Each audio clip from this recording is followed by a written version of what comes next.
All right, go ahead and get started. Hi, everyone. Welcome to Weekly Dharma Gathering. My name is Sheena, and tonight's session is Radically Imagining Collective Liberation, and it will be led by Brittany Micek. Brittany will lead us through a guided meditation, Dharma talk, and then we'll close at the end with a Q&A discussion. Tonight's session will be recorded as always, so if you prefer not to be on camera, please feel free to turn your camera off. And also please note that if you do ask a question, you will be recorded. So if your preference is to pop your question into the chat, you are more than welcome to do that. If you have any questions during the meditation or during the talk, please pop them into the chat and Brittany will address them when we get to the Q&A session. For those joining us on the recording, welcome. And then just want to let everyone know that the recording will be available within 48 hours on your Vimeo account, so you can log in there if you want to see it again. And you will receive an email notification once that's posted. So Brittany is the founder and lead organizer of Meditating for Black Lives, a grassroots organization focused on bringing the principles and practices of various meditation traditions to heal the collective community conscious from oppression. She's a resident of Bed-Stuy, Brooklyn, and is originally from San Diego, California. Brittany, thank you so much for being with us. Please teach us. Thank you. Thank you.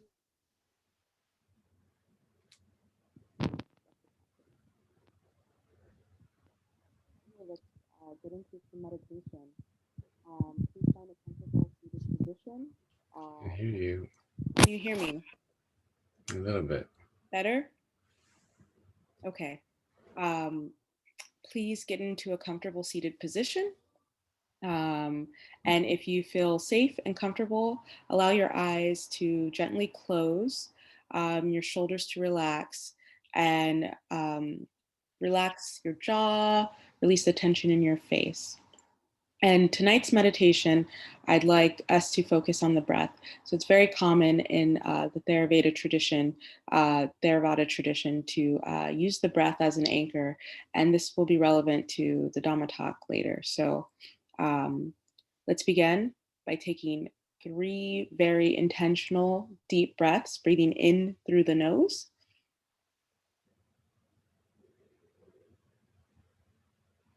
And out through the mouth.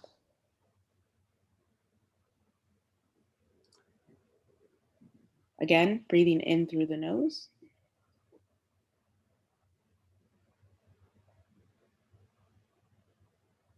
And out through the mouth.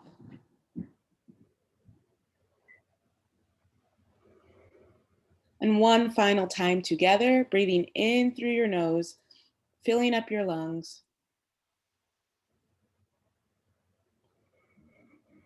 And gently out through your mouth.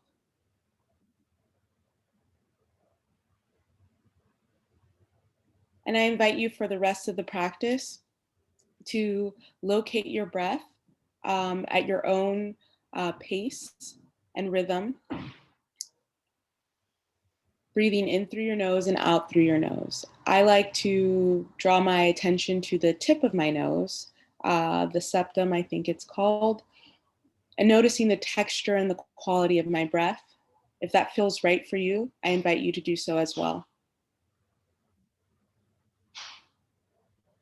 Gently breathing in through the nose and out through the nose.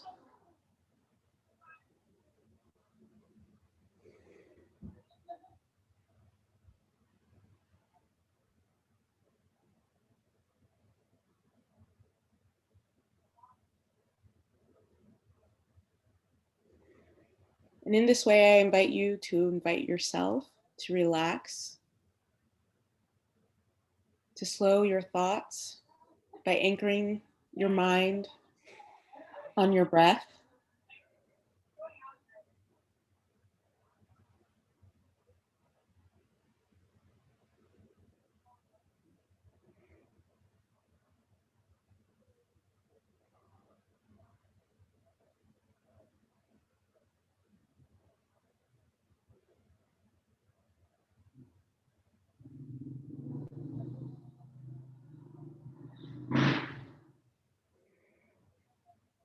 allowing any thoughts that arise to arise without judgment, offering them the gentle compassion and flow of your breath, just refocusing.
And if your mind wanders, because it will wander, just gently bring it back to the tip of your nose, to your breath, breathing in deeply through your nose.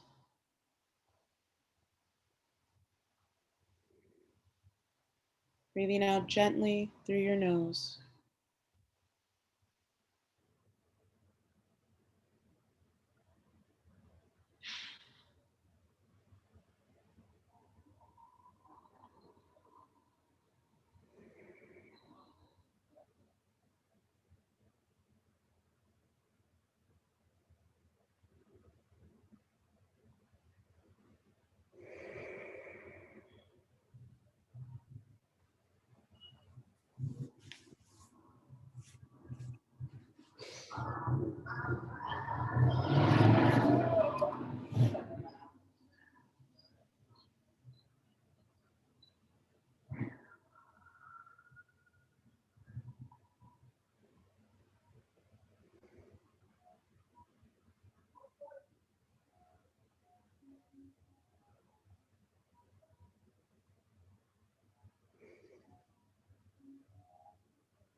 Allow your breath to guide you to a clear focus despite any external distractions, any internal distractions.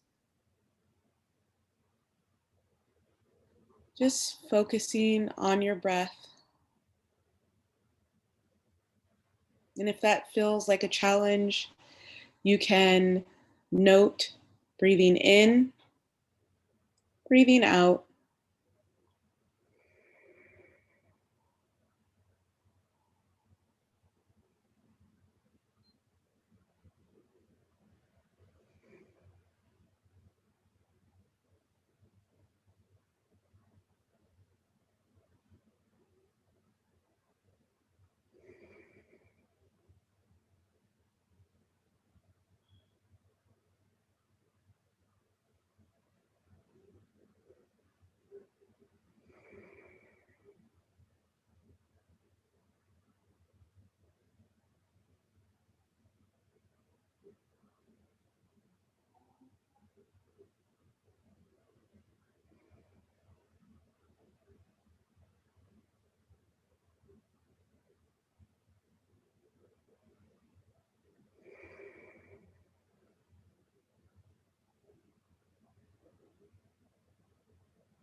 If noting becomes its own distraction, you can still focus on the breath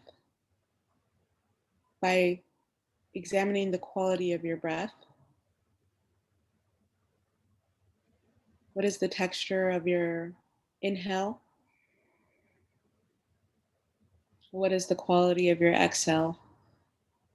Still keeping your breath as the focus and intention of your meditation.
And again, if the mind wanders, gently,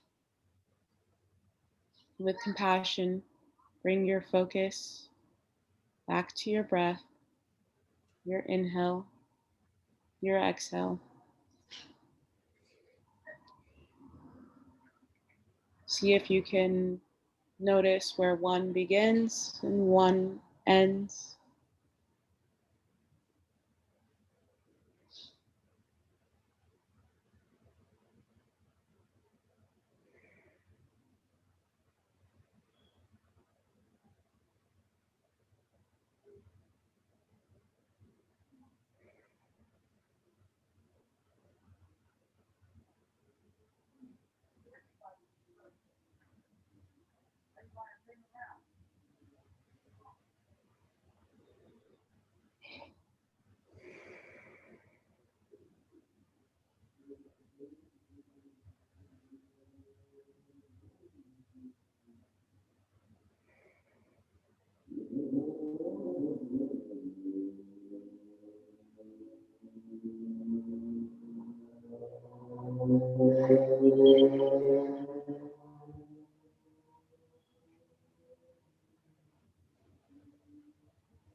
You're all doing such a great job.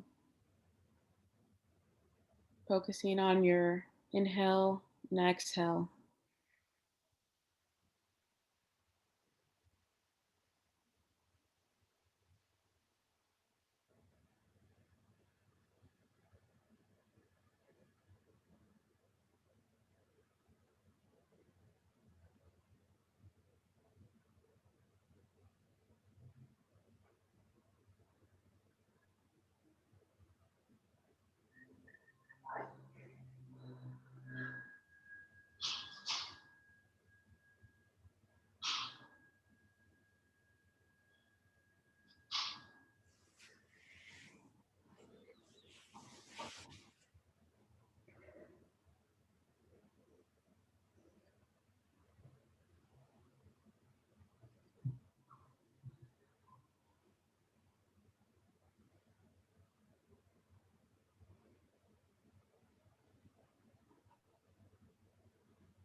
So, as we near the end of our practice this evening, at least our meditation practice,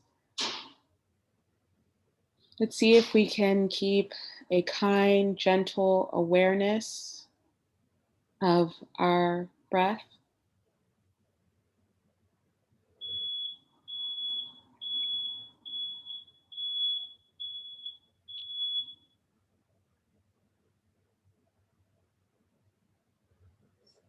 And we'll allow for a few more inhales and exhales very intentionally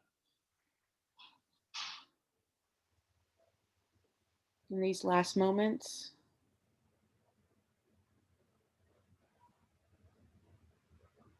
Breathing in through our noses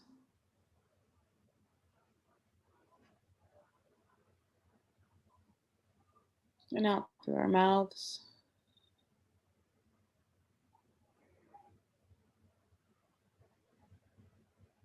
Again, in through our nose,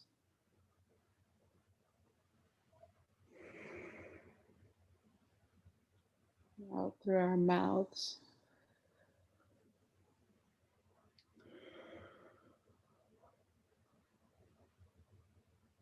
And one last time. Deep inhale.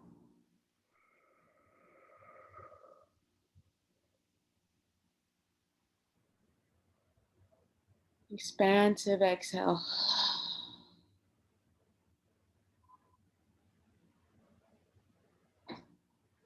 Thank you all for sitting with me. You can open your eyes if your eyes were closed. Adjust your posture. If you need to, adjust your seat. You are in lotus position or upright, and get comfortable. How's the audio volume? Okay? Good, good. Well, I'll get right into radical imagination. So I'm very excited to give this talk because, I'm very passionate about this idea of using radical imagination for not just Black liberation, but our collective liberation.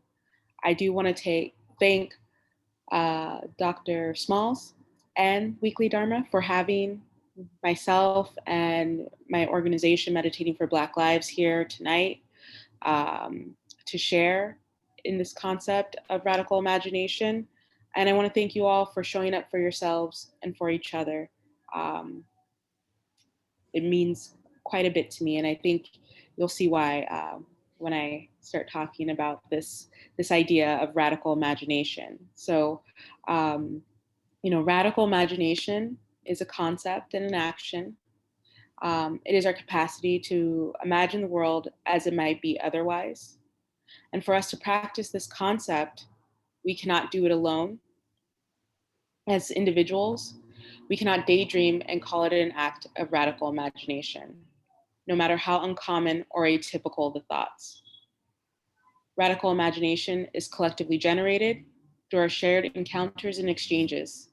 It is an act of collaborative creation. And it's analogous to sharing the same dream, or at least I think so, but not a dream generated by one person that features various characters. It is more like one big dream that holds space for billions of dreams, that each imprint on each other to form the space of that one big dream. So this is going to sound very, maybe even academic or esoteric in the beginning, but I promise you guys sit tight. It's going to get wild because we're talking about dreaming and imagination. And hopefully there will be some practical concepts that come out of this. We need to practice this activity of radical imagining as a community to develop the necessary actions that would radically transform an inequitable system. We need to practice this activity of radical imagining if for no other reason than for the creation of transformative systems. For us to dabble in radical imagination, we're going to need transformative learning. And all that means is the expansion of consciousness through the transformation of our basic worldview and specific capacities of the self. To engage in transformative learning, we must evaluate the unconscious parts of ourselves and analyze our underlying assumptions. Transformative learning involves experiencing a deep structural shift in the premises, the very beliefs of our thoughts, feelings, and actions. It is a shift of consciousness that dramatically and irreversibly alters our way of being in the world. Such a shift involves our understanding of ourselves and the positions we occupy, our relationships with other humans and with the natural world, our understanding of relations of power in the interconnected structures of class, race, and gender, our body awareness, our views of alternative approaches to living, and our sense of possibilities for social justice, peace, and personal joy. And so, what does all that have to do with meditation? What is the relationship between the radical imagination and meditation?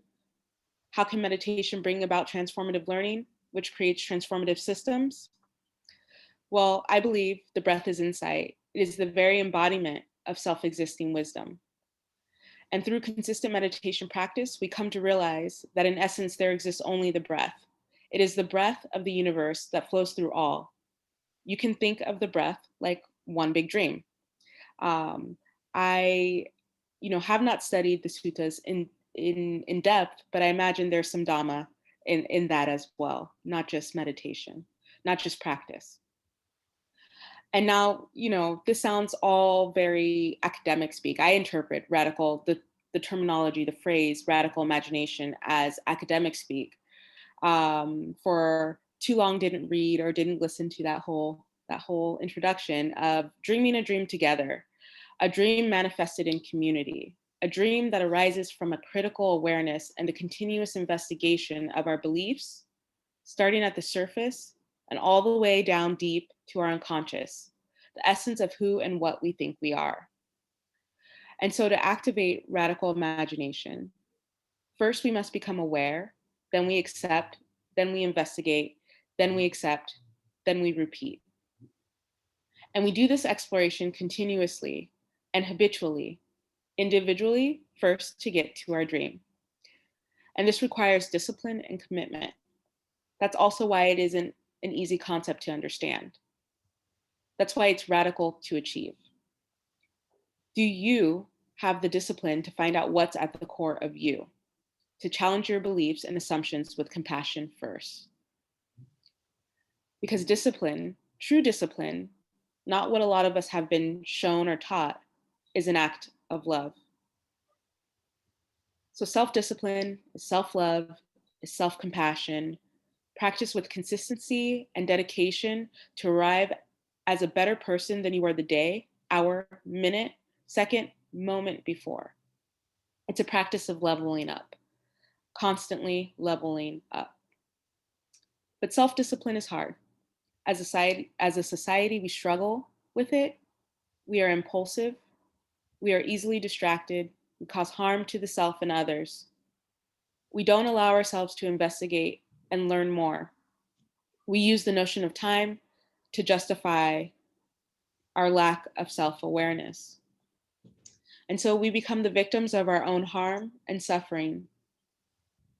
And now we all aren't out here causing self-harm and suffering. Don't misunderstand me. You all showed up here tonight, and that takes discipline, but it's also a process. And some, out of fear of their own humanity, who they might discover in investigating themselves, simply don't. Seeing themselves would allow them to see others and others to see them. It's a fear of being exposed, a vulnerability. But I digress, and I'll bring us back to imagination, back to this dream. So once you have a grasp, a sense of your essence, your spirit stream, you must put it out into the world. And this doesn't mean what it sounds like, or I don't know what it sounds like to you, but trust me, it doesn't mean what it sounds like. Because this is radical imagination I'm talking about. And so putting your dream out there, putting it to work, couldn't possibly be what you're imagining. Because if only you conjure the dream without sharing, encountering, engaging, and exchanging it with others, exposing the stream and contributing your aspiration to the collective consciousness. You see there, aspiration, it's like your breath. You have to breathe. You have to go and share and share your breath truly with others. Then you haven't investigated deep enough. Challenge yourself. That too is an act of self-discipline. And so remember this dream is something different than a good idea that you've thought really long about, but the dream could encompass good ideas. The dream you begin to realize belongs to us all, is shared by us all. We each hold that capacity. In fact, all living things, including Mother Earth, have this ability to manifest, create, envision, imagine, dream. We all are breathing examples of this radical imagination at equal but different levels in the process. And so sitting in meditation together, in community, in unity, we tune ourselves to that collective imagination. Maybe you've experienced this in your practice. I have. I felt it. Some of you here have also felt this electricity dropping in, supportive, transformative healing. And I want to say that we can get the world to imagine more radically, to work together, because you see, we also block experiencing transformative and radical change by limiting our imagination when we think we understand what it means to work together. Remember, we must always strive towards awareness, acceptance, investigation, acceptance as a habit, as a daily process, not just for the self. And I'm sure you know that. It starts with the self, But just like a single blade of grass makes a lawn, which makes a park, which makes a forest, we must also get in the habit as a group, as a community. And that means the process is actually really long or big, depending on your spatial preference, because we must also expand our definition of community. It's local and global and in between. It's interconnected. It includes all people, all things. So if you think you've arrived at your essence, this core, this dream, either individually or collectively, you haven't. I'm sorry, unless you've included the dreams of others too. That means encountering, exchanging, and engaging with prisoners, the homeless, addicts, the afflicted, the elderly, trans folks, Black people, women identifying people, poor people. You get the idea.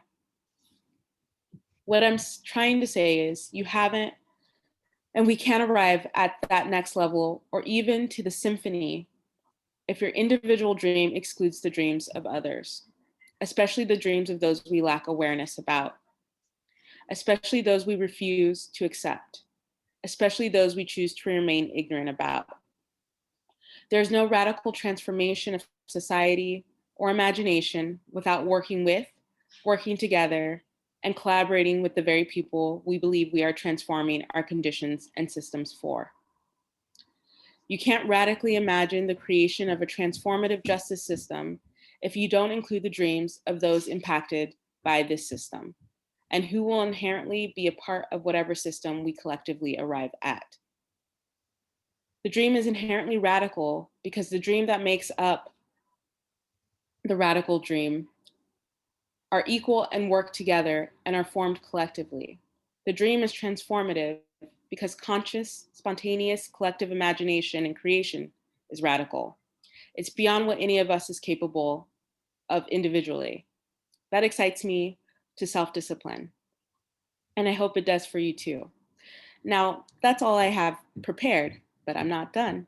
So I debated about whether sharing my own personal experience about radical imagination, and that was a lot. That felt like maybe a little too impersonal, maybe even academic speak, but that's truly what I believe the radical imagination is. And how I arrived at my own practice and meditating for Black lives, if you will, is through the radical imagination. It's thinking about how we can collectively heal and transform the way healing is represented, both for the oppressed and the oppressor.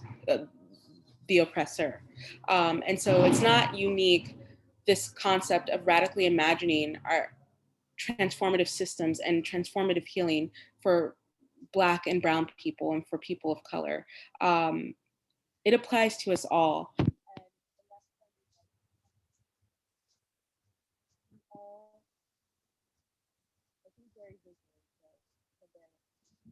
Sorry, we can't hear you again. Oh no, okay. Oh, we got you now. Okay, sorry, thank you. But we all, I think very visually, so bear with me. It's like taking a nap. I think of myself and all of us as really just overgrown children. So we can do an exercise of radical imagination right now. If we imagine ourselves being in kindergarten, whenever you took naps, preschool, took naps, and all your heads are lying down together. And it could be very selfish and you're just imagining yourself, but imagine, I think, is it in third person? You're not the main character, and no one else is the main character. And somehow we arrive at this very futuristic sci-fi example of the cloud. So you're a child with childlike wonder, imagination, and the whole world awaits you. A child doesn't know, hasn't put restrictions yet on or limits on what the world should be. They have not encountered every single person, so yet still can imagine the possibilities of existence for not just themselves, but for the entire world. And you're resting. So we're all in kindergarten or preschool whenever we take a nap. Bear with me in this visual. And collectively, what begins to arise sort of, if you think of these like little animated clouds, this is what I'm thinking at least, but my imagination might be different than yours. And that's absolutely necessary and acceptable. It should be. And in this cloud is Kim's dream, is JD's dream, is Sheena's dream, is my dream, is the entire universe's dream, is prisoners' dreams, is the afflicted's dream. Um, but you're no longer at the center of this dream. You're sort of a witness to this dream, and it's working for the benefit of all sentient beings, all sentient people. I hope that makes sense. Again, you know, it was necessary for me to speak about radical imagination in such abstract and I think academic terms to lay a foundation to what that could mean. I tried my best to explain a very um, sort of psychedelic, if you will, an abstract concept. But without this, single handedly, I believe we remain stuck in systems of inequality because we can only see within the limits of our imagination. We must get to a point where we recognize and accept the limits of our own imagination and invite and share so that we can expand this dream, so that we can expand the limits of what we believe are a more just and equitable society, and then enact those things, try them out, bring in other people's dreams and imaginations. This is how we create transformative learning, transformative education, transformative justice. And, you know, another personal aside about how this came about wasn't just in the formation of Meditating for Black Lives, but it was thinking about the death of Breonna Taylor. And, um, you know, having thousands, millions of people, truly a global sense of awareness of the Black diasporic struggle here in America, but still in a system, how there could be so many people, yet we're still imagining the same type of justice. That is not to say that there should be, you know, a public stoning or some other, you know, radical way of dealing with the inequity of our system. But it's this that it amazed me that we could not imagine something different.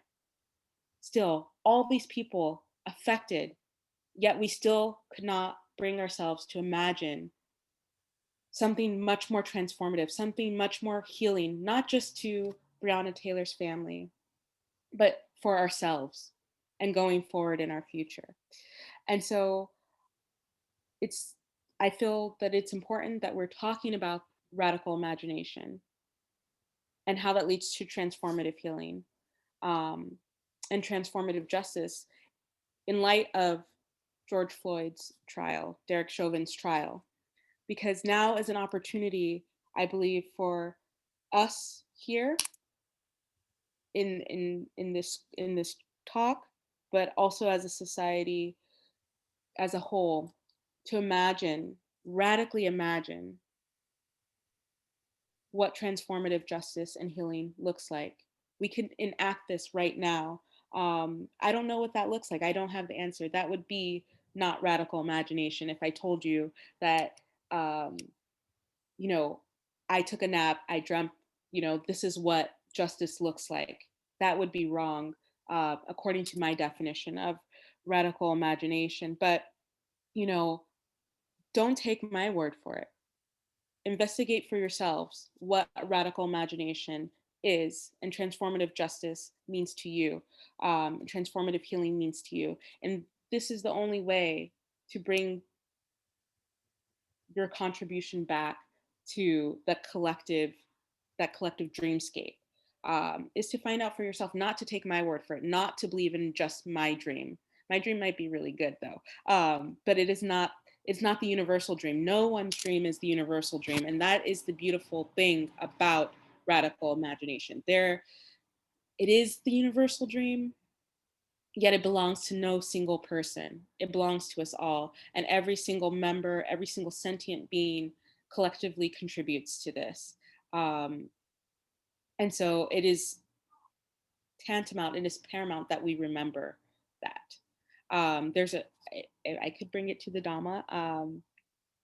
There's actually a great sutta that I was just I was just told. I spent a month residency at Empty Cloud Monastery here in the tri-state area in New Jersey, and we spent a lot of time studying the sutta. And I was really concerned about whether or not this talk on radical imagination and transformative healing and justice would have a Dhamma leaning, because this is weekly uh, Dharma Weekly, and I really wanted to make sure that there was a dose of Dharma. And sometimes that comes through naturally. That is the power of radical imagination. You find that you are inspired subconsciously, and many ideas arise to the surface. Many hopefully wholesome and good ideas arise to the surface for the better of community. But again, I digress. And the sutta is I'm going to pronounce this funny, but can drop the link in the chat. Uh, Kalama Sutta.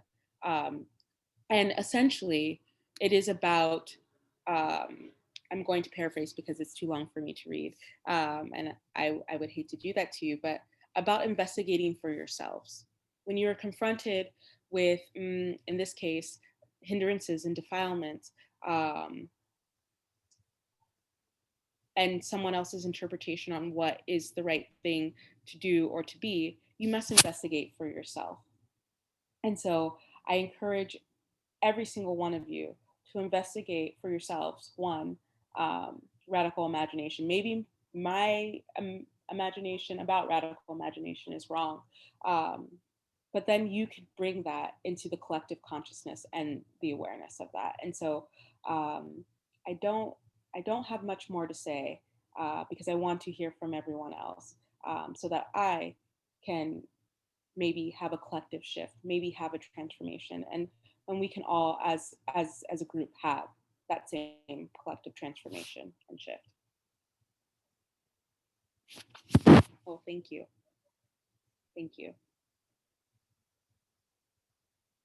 So, if there are questions, I'm I'm open. I hope that I can answer them.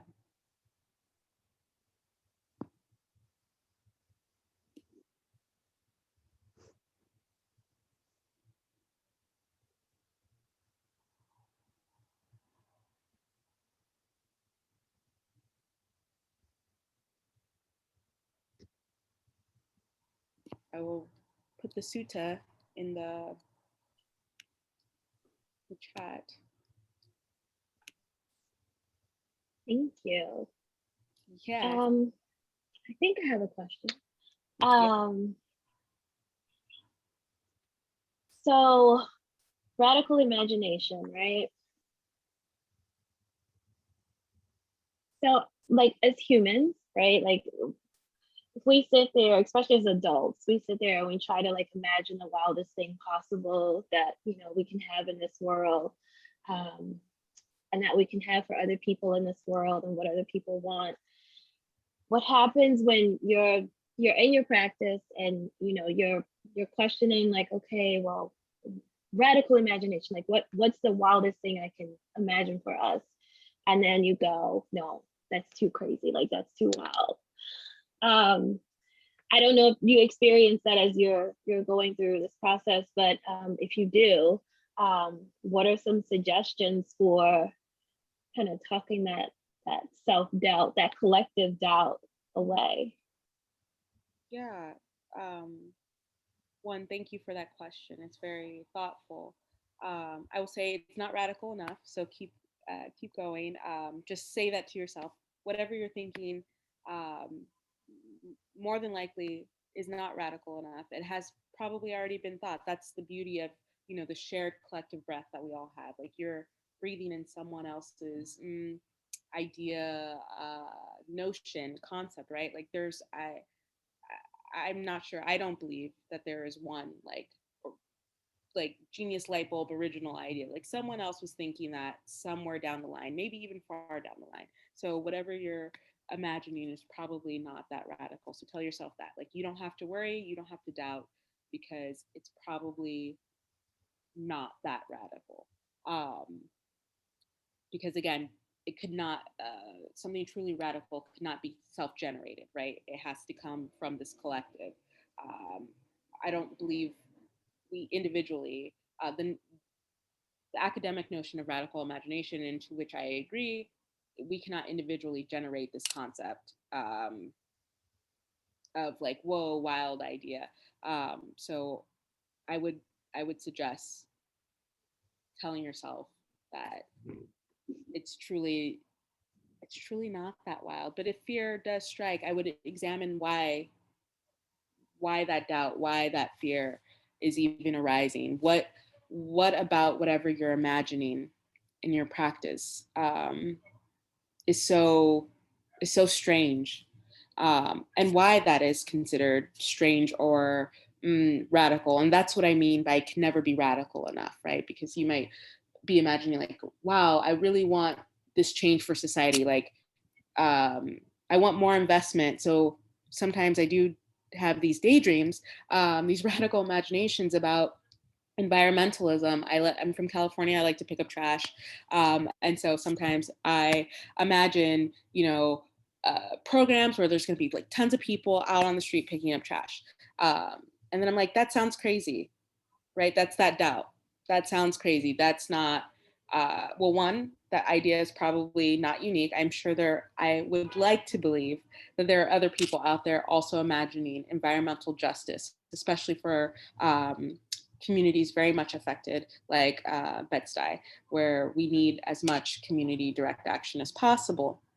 And I know that there are I do know that there are other people who also imagine this environmental justice. So I know that I'm not alone in this radical imagination, and therefore cannot even be radical because other people are also believing in this.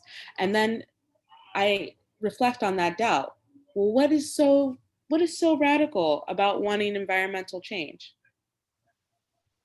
What is so radical about wanting people to pick up trash? And then you get to the root of your own sense of self-doubt, and this, I think, can catapult you to action when you say, well, that's actually not radical, wanting people to pick up trash. Or maybe it's the concept of touching the trash, right? But it's generated, we make the trash, we manufacture it, and then we throw it on the ground. So what's truly radical about touching the trash? That's how I deal with that. I hope that answers your question.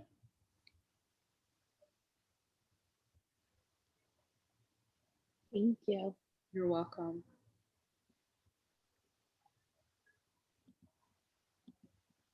Yeah.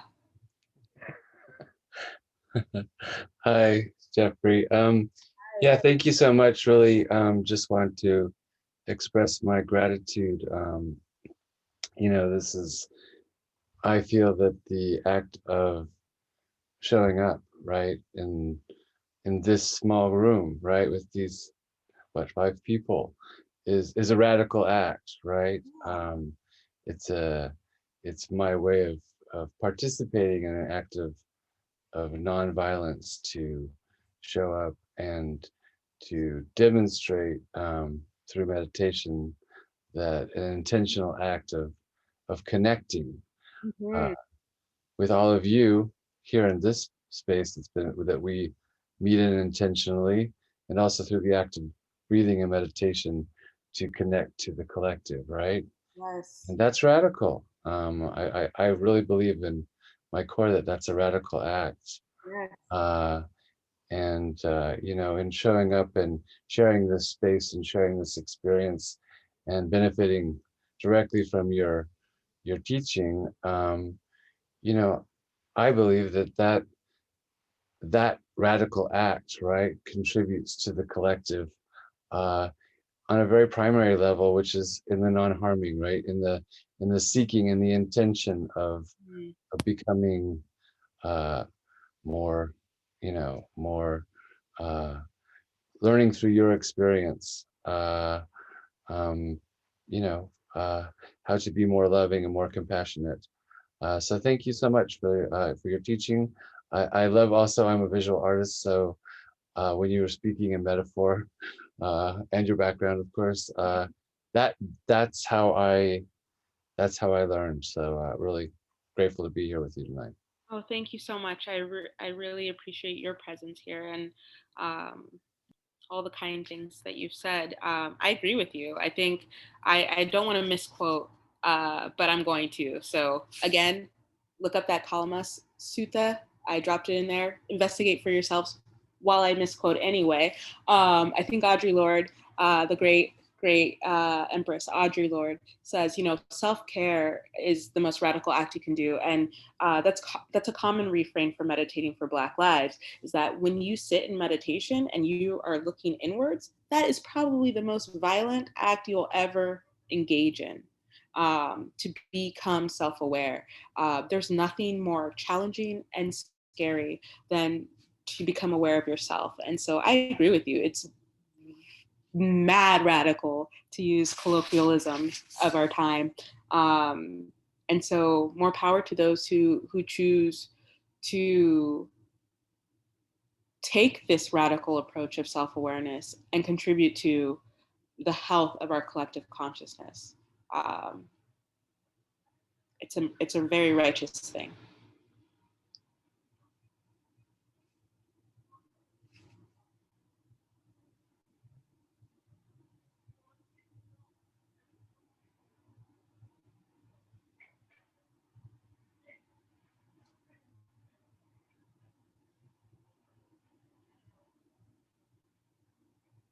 Well, I thank you all for being here tonight. You could have been anywhere else. And again, that takes discipline, which I believe is an act of self-love, and can be an act of self-love. So I, again, thank you all so much for sharing this evening with me and learning about radical imagination. I hope you apply it wherever you go, and use it as a tool. And if anybody confronts you with this crazy idea, tell them they're not thinking radically enough, because they haven't heard your take on that idea yet. Thank you. Yes. Thank you so much, Brittany. Great talk. Yes. Just want to leave some space if anyone has any questions or final thoughts before we close for the night.